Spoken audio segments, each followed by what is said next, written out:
Let's get started. Good morning. Yes, am I audible? Good. Good morning and welcome. I'm Bob Wiltenberg, Dean of University College. It's a pleasure to welcome you once again to our series of lectures on Athens to Ferguson, devoted to questions of race and justice in urban communities. Cities, of course, have diverse characters. I was raised in New York City and had to be taught that in St. Louis, when you encounter a stranger on the street, you are to look them in the eye and say, good morning. Which, should it happen to you in New York, run quickly in the other direction. What to do in Chicago, I've never been sure, but then the wind is often blowing so hard that looking someone in the eye is seldom an issue. However that may be, we are very fortunate to have with us this morning a leading expert on Chicago and its history in Professor Margaret Garb. Maggie is not only the author of 2 books and numerous articles on Chicago history, but in an earlier existence, before she became an academic, taking her PhD at Columbia and joining us here at Washington University in 2001, she worked as a police reporter and a broadcast writer in Chicago and as a freelance and real estate writer in New York. So she knows a little something about the inner life of cities. Her scholarly work has won several grants, awards, and fellowships, as has her teaching, for which she has received a graduate mentoring award and has advised nearly 24 undergraduate theses, some of them award winners as well. And she has as well a strong passion for social justice, expressed most recently in her being a founder and lead teacher in our new prison education program in Pacific. We're delighted to have her with us this morning, speaking on the subject of Freedom's Ballot, African American political struggles in Chicago from Abolition to the Great Migration. Thank you.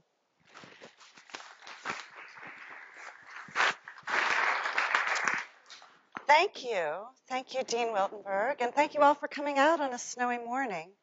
You know, it's hard to get out of bed on Saturday morning sometimes, so thank you for being here. I'm going to talk today a little bit. My talk today really comes out of my recent book, which is also titled Freedom's Ballot. I'm going to show a few images. I'm not great at this, but my students always tell me that if the lecture gets boring, it's good to have some images, so just in case.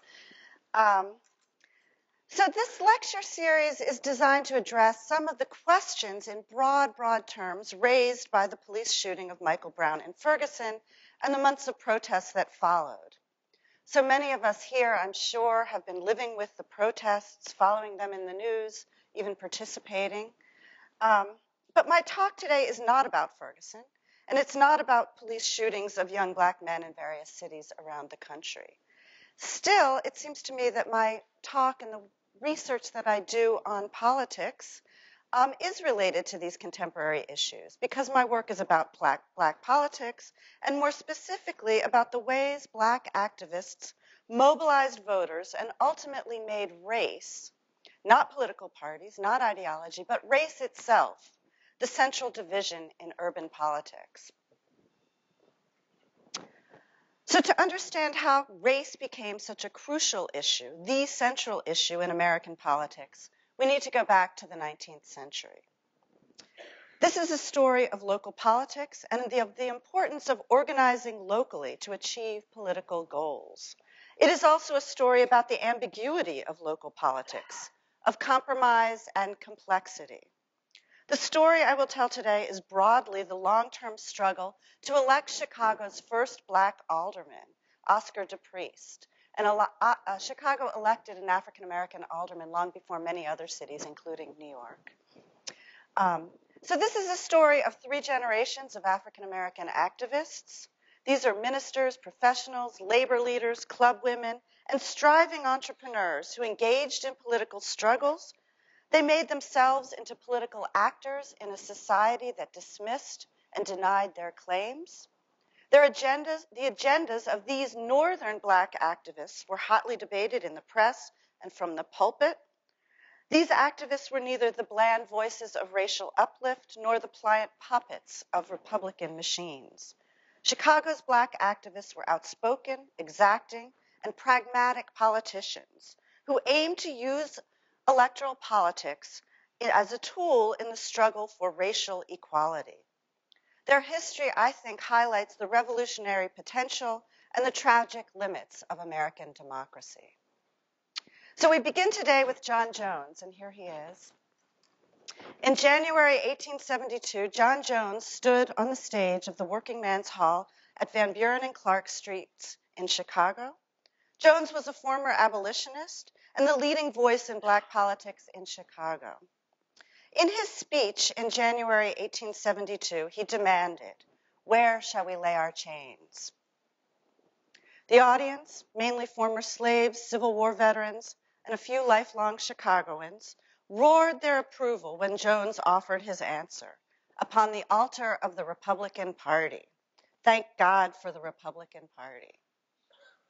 Jones underscored black people's contributions to the nation's history. He contended that, quote, "the respect of the civilized world goes to those who have a history.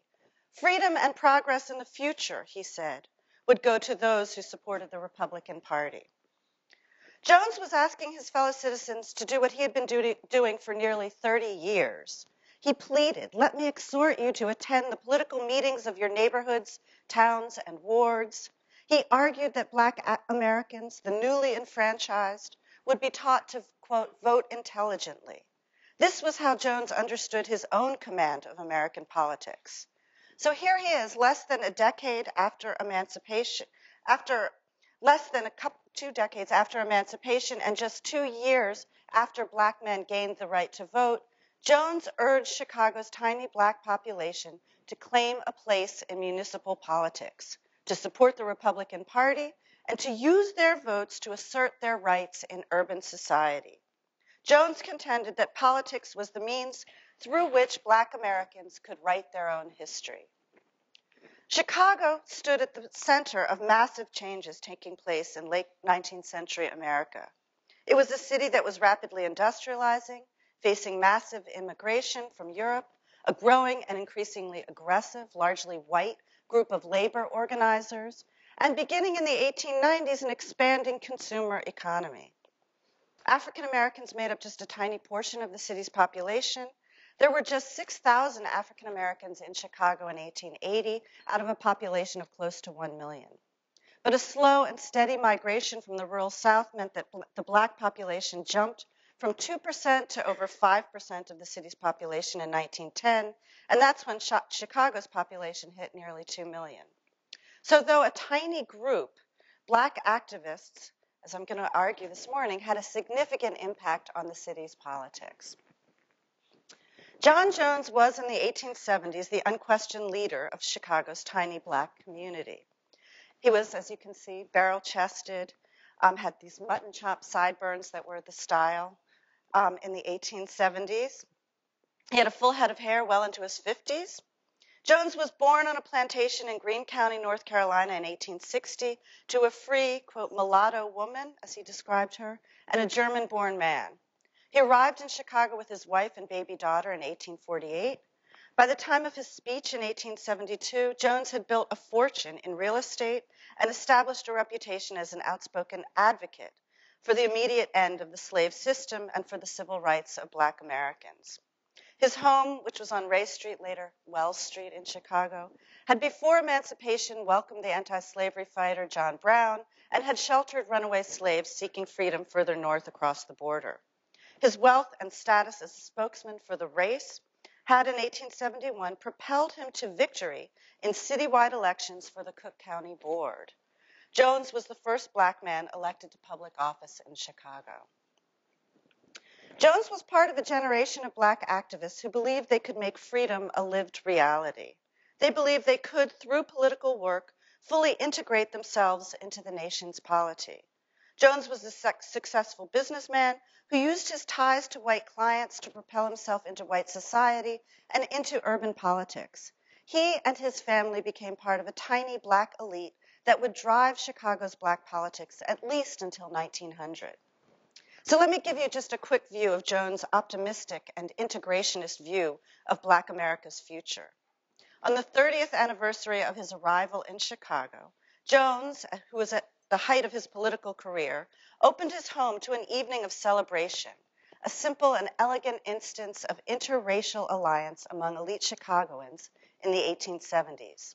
The Chicago Tribune, the leading newspaper in the city, covered the event at Jones' house, this party at Jones' house. And under the headline the next day, they called it, quote, "a brilliant, fashionable, and thoroughly enjoyable occasion." The crowd included black and white politicians, businessmen, ministers, and journalists. Among the guests were Malin Ogden, who was a white real estate millionaire and brother of a former mayor, white abolitionists, several Cook County board members.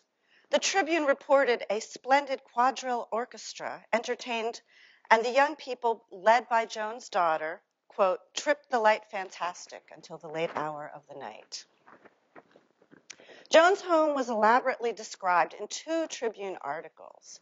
His house had long been a showplace where Jones displayed his political views. The home's interior decor was a tribute to the abolitionist cause.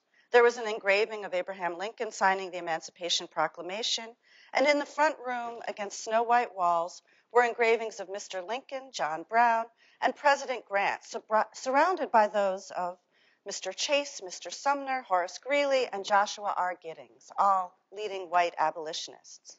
So to the left of this shrine to the cause of emancipation were oil portraits of Jones and his family. Jones' personal history and that of Black America were, through the decor of his home and through the stories he recounted of his life, deeply intertwined. The aging politician had effectively answered the question facing so many Black Americans. Where would they lay their chains? Jones and his family would become part of a racially integrated nation. At least that was his vision. But it was, of course, not quite so easy. Jones died a year after this party, and the generation that followed was quickly disillusioned with the Republican Party and to some extent with politics altogether. By the 1880s, Black Chicagoans were making a new civic culture that was largely separate from white Chicago. They launched fraternal societies, social clubs, and political groups. Most middle-class and elite Black men were members of several of these organizations, which created broad networks that mixed business and political work. So here's an image of Chicago in 1880. You can see it's very much fronted on the lakefront, where people and goods are being brought in through the ships. It's as you can see, a neatly laid out city, but industrializing rapidly and rapidly growing as more and more immigrants from Europe and also from the rural America are moving into the city and buying houses, especially in the neighborhoods just to the west of the Chicago River at the top of the map. Most middle-class and elite Black men were members of several social and political organizations, and they created broad networks that mixed business and political work. In 1885, the Colored Men's Professional and Business Directory listed the Autumn Club, the Young People's Literary Society of Olivet Church, the Colfax Social Club, and the 11th Ward Social Club, as well as 14 benevolent societies and nearly 20 political organizations for Black Chicagoans. By 1900, the leading Black political organization in the city was the Appomattox Club, with about 400 members. So Black political activists would use these new civic associations and elite social organizations to crystallize political agendas and to propel themselves into leadership positions. The lawyer Edward H. Wright, for example, moved to Chicago from New York City in 1885. He quickly joined the Old Fellows and the Masons. He later helped found the Appomattox Club, and he was elected a Cook County Commissioner in 1896. And in the 1920s, Wright served as alderman for the city's 2nd Ward on the South Side. So the biographies of all the city's Black leaders included a brief list of memberships in fraternal societies. Another source of community solidarity was the African American press. Oh, whoops. The first Black-owned newspaper in the city was The Conservator, owned and edited by Ferdinand Barnett. There's a old photo of him. Barnett was later to become the husband of the great anti-lynching crusader Ida B. Wells Barnett. So he's a lawyer and a journalist in Chicago when he met Ida B. Wells.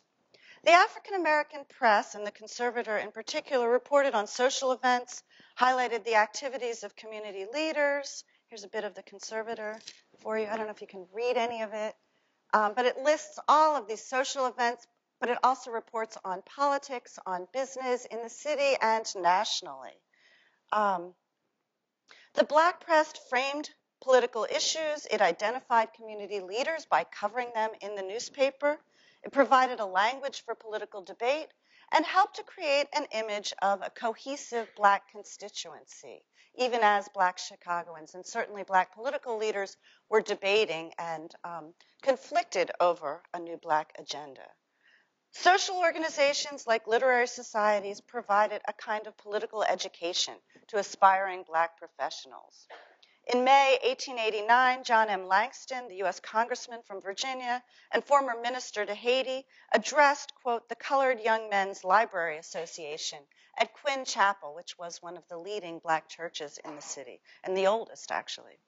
The association's president was Ferdinand Barnett, who introduced the congressman and proclaimed the group's dedication to, quote, universal enlightenment. The Library Association had been founded in 1886. It was housed in what the conservator called an elegant, commodious rooms, its shelves filled with standard works of art, science, fiction, and biography. Here, education and social uplift merged with the Black elite's political agenda. Langston began his speech with, quote, this is not a white man's country. This is not a white man's government. He added, the Negro has his eye on the presidency. He urged Black Chicagoans to help build up a Republican Party across the South, and the evening ended with a banquet at the Palmer House, which was one of the most elegant hotels in the city, and with toasts from Barnett and several ministers who were also in attendance at the banquet. John Langston's toast was to the Negro in politics. Despite Langston's urging, Black activists, however, were disillusioned with the Republican Party in the 1880s and 1890s. President Rutherford B. Hayes had withdrawn federal troops from the formerly Confederate states. In Barnett's words, the president, quote, plainly told the colored people they must make peace at any cost. Those 17 Black men had been elected to Congress during Reconstruction, and many more had been elected to city and county offices around the nation. Prospective voters in dozens of states faced angry mobs, and even in northern cities found that asserting their newly won rights was risky. The Ku Klux Klan was established in the 1860s, and by the 1890s, there were scores of white supremacist organizations across the South and across the North. Lynching, the torture and murder of Black men and women, had become nearly commonplace in the 1890s. In 1892, nearly 200 Black people were lynched in that 1 year alone. Mobs often included white officials, the sheriff, judges, established members of the white community. Murder was a public event, a spectacle. This was not hidden or secret. Republicans in Congress refused to take up anti-lynching legislation or even move to enforce voting rights for Black men in the South.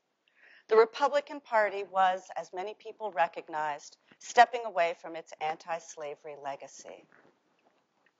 The Republican Party's white leadership, after a close loss in the 1884 presidential election, began to concentrate on what it called national prosperity, heeding the demands from the captains of industry for policies to promote business. Black civil and voting rights nearly dropped off the platform. Representative William D. Kelly of Pennsylvania is an example of this. He had once been a vocal advocate of Black civil rights and of abolition, but in the 1880s, William D. Kelly claimed the nickname Pig Iron. He was known as Pig Iron Kelly for his strong support for the American steel and iron industries. Men like Kelly contended that the politics of race had been displaced by the politics of big business. Frederick Douglass wryly commented that Republicans, quote, made the body more important than the soul, national prosperity more important than national justice. Black voters, North and South, responded by attempting to hold the Republicans accountable. In Pennsylvania and Massachusetts, Black leaders publicly rejected the Republican Party. A convention of colored voters meeting in Des Moines, Iowa, in July 1885, urged African Americans to vote a straight colored ticket. The group said, quote, they had been under the control of the Republican Party long enough. In New York, a small group of Black activists formed the Colored Democracy to challenge Republican support of Black voters. As one historian wrote, a distinguished minority in the North rebelled against the Republicans, though most black activists remained within the Republican Party. In Chicago, despite an ordinance banning racial discrimination in education, the public schools were largely segregated, all of the city's teachers were white, and the residential districts of the city were increasingly racially segregated. Ferdinand Barnett, the editor of the city's leading black newspaper, wrote that the Republican Party was at best a benign ally of black activists, but it hardly fulfilled the promises of Reconstruction. Barnett added, quote, "We are no longer slaves. We intend to act the part of free men. If the Republican Party wants our suffrage, it must prove worthy of it. Otherwise, it may get our tomahawk." African American activists then articulated a vision of collective black identity, rooting it within the social and political struggles of the industrializing northern city. Some elite black men continued to work with whites in business and to socialize with reform-minded Republicans, but increasingly well-to-do African Americans found their ambitions for social and professional advancement limited. Black political activists would use new civic associations and elite social organizations to crystallize political agendas and propel themselves into leadership positions. But civic institutions and political organizations were just one pillar supporting new black political leaders. Two other pillars offer crucial support for black politics. The church and the business, often illegal, launched along South State Street and the surrounding neighborhood. We can talk about the churches later if you like. I want to talk about the gambling dens, cabarets, illegal dance halls, saloons, and brothels that marked the commercial strip in the growing South Side neighborhood called the Black Belt. Let me see if this, you probably can't see this. There's not much showing up on this map. That's not good. Well, here's a map that sort of shows a number of the sort of leading saloons, gambling dens, brothels, vice centers, institutions along South State Street, which was the sort of center of vice, but also the center of black business, legitimate legal black businesses in Chicago. I'm sorry, the map doesn't come through very well. Here, I'll give you something better to look at. So Chicago's South State Street was the commercial heart of the Black Belt, the segregated African-American neighborhood in Chicago. State Street became a wellspring for economic autonomy and political authority for black Chicagoans. I mean, one of the paradoxes of segregation is that it led to autonomous black businesses and social organizations. And you can certainly see that in the Black Belt. Black entrepreneurs were largely denied access to bank loans and to commercial credit. As a result, many got their start and made their fortunes in the vice trades, whether in gambling, semi-legal saloons, or brothels. These entrepreneurs, even when they crossed into legal and licit businesses, gave legitimacy to an expanding political system of payoffs for protection and votes in exchange for city hall jobs. These also were the methods of the emerging and increasingly powerful political machines. So vice was both the scourge and the financier of the Black Belt. Just as black laborers found the gates to manufacturing jobs closed, so too did black businessmen discover that commercial banks refused to lend to them. The Chicago Defender, the leading African-American newspaper in the country, complained in 1910, "The banks of this city to which the colored people flock to put their money in will not lend this same money back to colored people." And this was not the first or the last time that the paper would note the shortage of investment capital in the Black Belt. The vice trades, along with cabarets and dance halls that made up the South Side's Bright Lights district, generated quick profits, capital that could be invested in South Side real estate or in respectable businesses. The rise of illicit businesses was, in addition, a result of the combined history of racial segregation in working-class leisure and the unequal distribution of commercial licenses among the city's local businessmen. City officials often were slow to grant licenses to legitimate saloons and dance halls on the South Side, especially to black men who lacked political influence. African American entrepreneurs in the late 19th century operated informal establishments known as buffet flats in the storefronts or private homes. These served as hotels and saloons for black visitors who were barred from inexpensive hotels elsewhere in the city. So by the teens, buffet flats had become unlicensed commercial spaces for gambling, drinking, cabarets, and sometimes prostitution. These became a way for generating capital for investment in other kinds of businesses throughout the Black Belt. The sporting life, as it was called, was intricately connected to upstanding businesses. And this was obvious to anyone who knew one of the most famous Black Belt entrepreneurs, a man named Mushmouth Johnson.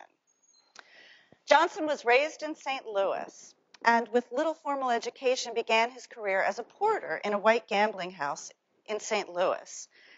We don't know a lot about him, but he later said, quote, "When my family went in for religion and all that, I didn't exactly fancy so much book learning and went out to see where the money grew. Some of those who know me say that I found it." Johnson did learn to make money. His gambling emporium and brothel was known for its voluptuous waitresses and extravagant decor. At his death in 1907, so Johnson owned a really elaborate saloon and gambling house on the South Side. He died in 1907, and he left his sister, Eudora Johnson, more than $200,000, which was a fortune in 1907. Johnson's unsavory reputation did not prevent him from supporting what he and others called race advancement. He contributed money to a Baptist church and through his family provided financial support for the old folks' home. He also paid for one of his sisters to go to the University of Chicago. Another of the city's black newspapers, the Broadax, commented that Johnson's funeral filled institutional AME church with, quote, distinguished Christian men and women. The story of Johnson's funeral ran under the headline, "The King among the sporting element in Chicago has joined the heavenly host." And Johnson's sister, Eudora Johnson, takes her money and she marries Jesse Binga, who becomes a leading real estate entrepreneur and the founder of the city's first African-American-owned bank. So his money goes directly into legitimate businesses on the South Side, although Binga never really acknowledges any of that. So the South Side's most famous venue was the Pekin Inn at 2700 South State Street. It opened as a beer garden serving black and white customers. It was called a Black and Tan for a while.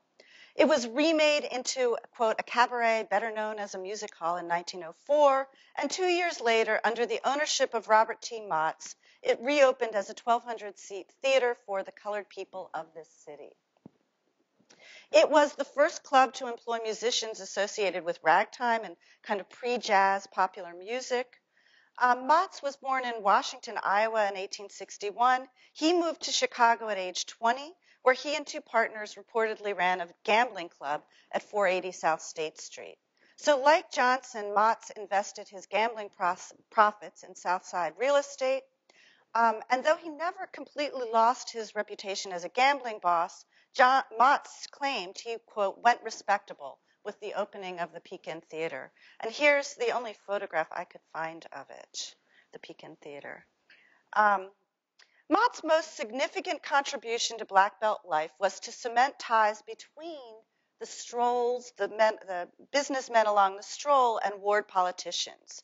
He quickly recognized that business, legal or otherwise, depended on the goodwill of ward bosses and local police captains. Infamous police corruption, as one vice reformer called it. Yet, as every South Side businessman knew, payoffs to police and ward leaders were the cost of commerce, as much as rent and taxes. The exchange of cash and votes for protection, tribute money as they called it, forged distinctive alliances in the Black Belt. Motts was known to pay his customers $5 per day to help white Second Ward Alderman George F. Harding register black voters. Johnson also paid tribute to local politics. One of Johnson's friends told the political scientist Howard Gosnell that when a mayoralty campaign came around, Johnson would give $10,000 to the Democrats and $10,000 to the Republicans, so that no matter who won, he'd be protected. If that dollar amount is anywhere close to accurate, Johnson was among the richest men in the South Side. While Johnson's politics served his money-making, Mott's apparently used politics to advance the race. Mott's political workers were expected to vote for Republican candidates generally. The ward boss was expected to secure jobs for black South Siders. And the Defender later credited Mott's with getting jobs for at least 40 women in the city recorder's office, along with other city jobs for black workers. Mott's willingness to enter partisan battles reveals a subtle but significant shift in South Side politics. Patron-client politics characterized the ascent of some black politicians in the 1890s.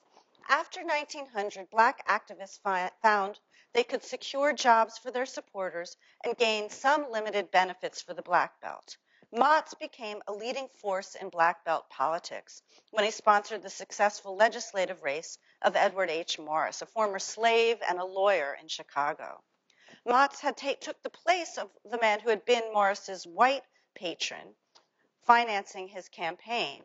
Morris, however, quickly lost Mott's support, and so his job, when he apparently misread the interests of his new patron. Within a year after taking office, Morris introduced a bill in the state legislature to legalize the playing of policy, which is a famous form of gambling, popular in the South Side. Mott's did not want policy legalized. It was a major way for him to make money, and so he pulled his money away from Morris, shifted his support to Edward D. Green, a lifelong bachelor who won Morris's seat in the next election. So it shows you some of the power of Mott's. The vice trade spread money throughout the community, creating an economic infrastructure for African American politicians and reinforcing the notion of reciprocal relations in municipal politics. Cash and favors moved through official coffers, State Street businesses, Black Belt churches, and neighborhood homes. Robert Mott's funeral in July 1911 was in many ways an elaborate exhibit of the complex lines linking licit and illicit businesses, the spiritual and earthly delights of Black Belt politics. The event was held at Quinn Chapel, where a waiting throng spilled into the streets. 3 ministers presided over the ceremony, which interspersed scriptural readings with, quote, solos from some of our most prominent artists. The Chicago Defender listed the distinguished men in the crowd, including Dr. Daniel Hale Williams, nightclub owner Henry Teenan Jones, as well as lawyers, future aldermen, real estate magnate Jesse Binga, who made his fortune through Mushmouth Johnson's money, was an honorary pallbearer. The Chicago Tribune's obituary reminded readers of Mott's early career in gambling, subtly disparaging his achievements, and in all likelihood aiming to link all black entrepreneurs to vice. The Defender never mentioned Mott's illicit activities, instead honoring him as, quote, the owner of the first race theater in America. Mott's was, in the Defender's account, a model of African American success and a symbol of Black Chicago's unity and self-sufficiency. Neither report really captured the complexity of affiliations and obligations binding Black entrepreneurs, politicians, and police along South State Street. Mott's had well understood the political imperatives of debts and favors, legal and extra-legal reciprocity.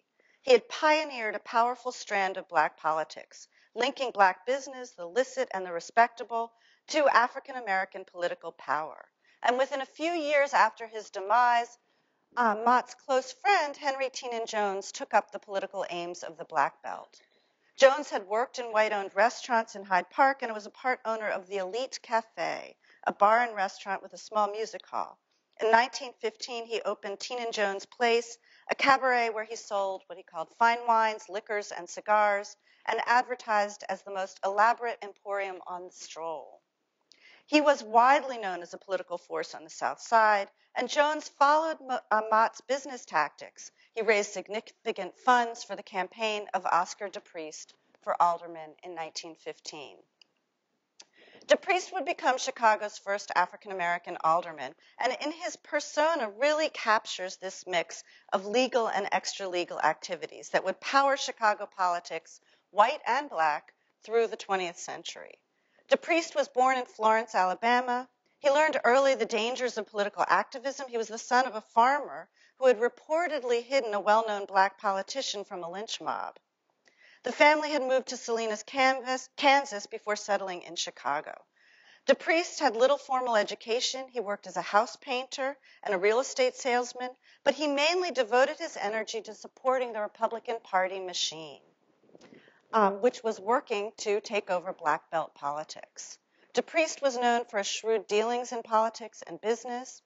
And in the spring of 1917, after he'd been elected alderman, when he was an alderman, DePriest would be indicted and tried for conspiracy for paying off local police to protect two notorious gambling dens.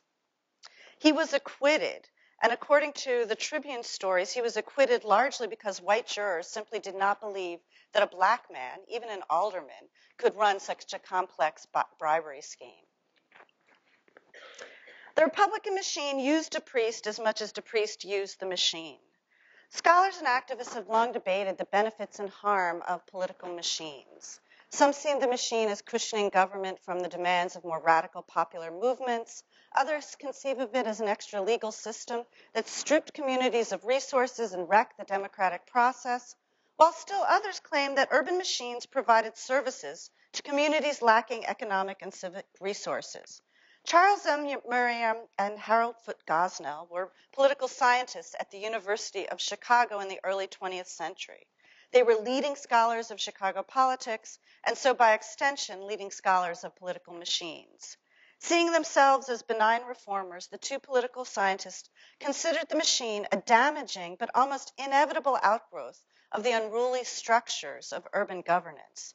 The machine, in handing out favors to varied and often competing interests, helped stabilize northern cities split among diverse ethnic, racial, and class interests. It gave an economic foothold and served as a means for upward social mobility to recent immigrants and African Americans, and it legitimized their engagement with government.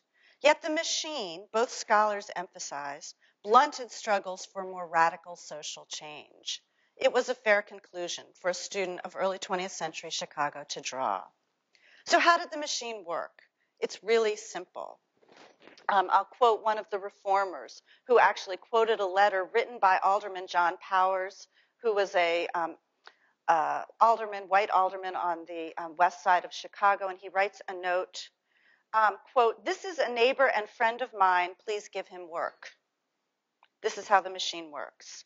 The reformer writing about this notes that the Italian worker, in his gratitude, would vote for Powers and the machine. So this is a patronage system. In return for votes, constituents got jobs on the city payroll, turkeys on Thanksgiving, help getting a son out of jail, maybe some cash to pay for a funeral or doctor's bills. Just as the vice trades worked on payoffs for protection, so too did politics work as a quid pro quo.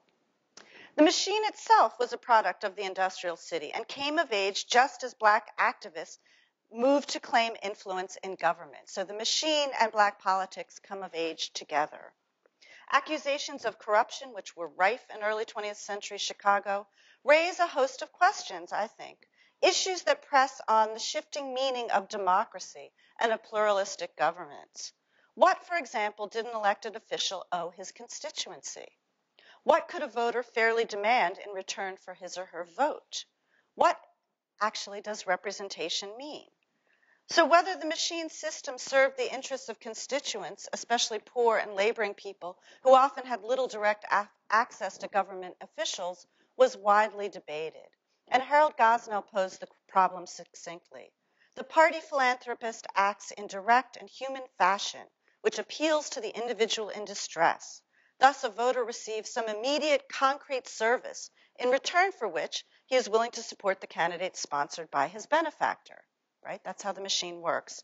But Gosnell also warns of this system's dangers. He adds, these candidates, however, may be racketeer unionists or gangster politicians who prey upon the community and who oppose constructive social welfare legislation. So Black Chicagoans' alliance with the machine helped to legitimize both the machine and the ambitious Black politicians who were participating in it. Some Black activists may have recognized that this path to self-governance came at the cost of narrowing strategies for improving living conditions in the Black Belt, but in the teens, few people mentioned it, and few saw better alternatives. Chicago's governance was based on the ward system, which meant that geography mattered.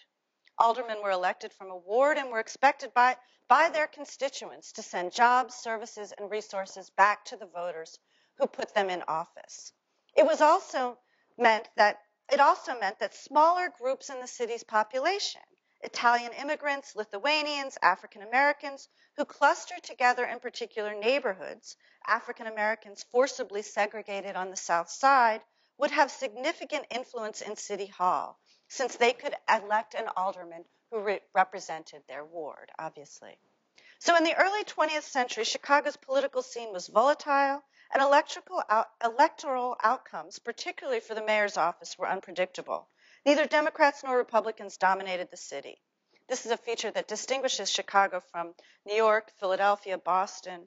The Chicago City Council was divided among Democrats, Republicans, progressives, and socialists. The political parties were divided internally among factions.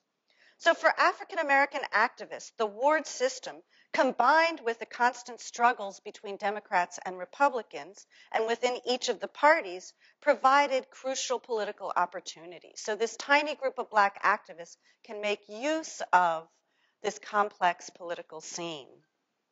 Increasingly rigid racial segregation of the city's housing market generated a concentration of Black voters with a growing sense of racial solidarity. Neither Democrats nor Republicans had a built-in majority. So Oscar DePriest was not the first choice of every voter in the Black Belt. The city's leading Black-owned newspaper, The Defender, supported DePriest's opponent in the Republican primary. Many middle-class Black voters supported another Black candidate, but Black activists and many voters became deeply concerned about what many called representation. They wanted representation in the city council. Under an older political logic, representation was tied to geography. A representative in Congress or in the state legislature, of course, represented a particular political district or region. But Black Chicagoans began using representation as a social designation. It didn't represent a place, it represented a people. They wanted someone to represent the interests of African Americans in Chicago, no matter where they lived in the city. In the fall of 1914, when 3 Black candidates and 1 white announced they would run for the aldermanic seat of the 2nd Ward, Black activists were determined to use the opportunity to gain representation in the city council. They knew they needed to unite behind 1 Black candidate, but which one? There was no consensus. Even after DePriest announced he had the support of the Republican machine, the candidates continued to fight for the nomination, but the machine effectively turned the election to DePriest in return for DePriest's support for the machine candidate for mayor. So when the votes were counted in April 1915, DePriest won the seat in the city council, and the white machine candidate, William Big Bill Thompson, won the mayor's office. Thompson was a rich playboy who had announced he would ignore the vice trades and would offer City Hall jobs to Black Chicagoans. It was widely acknowledged that Black voters had pushed Thompson into office. DePriest's win showed the combined power of the Black vote and the Republican organization. The new alderman secured support from 19 of 20 Black precinct captains and all of the ward's white Republican captains. Even the nominally Democratic Broad Acts proclaimed DePriest a great credit to the African American race, who would make a dandy alderman. The official count in the general election that April gave DePriest 10,599 votes, more than 4,000 more than his closest competitor, the white Democrat Al Russell, and well ahead of the socialist and progressive candidates. It was the cohesiveness of the small Black constituency, the determination of Black voters to gain African American representation in City Hall that put DePriest and Mayor Thompson into office. To many voters, this came at the expense of ideology, or it came at with the willingness to turn a blind eye to the accusations of vice against DePriest and his machine supporters. Race had become the crucial force guiding African American voters and would, over the course of the 20th century, become the central dividing line in urban politics. Black activists had come a long way from John Jones' dream of an integrated polity.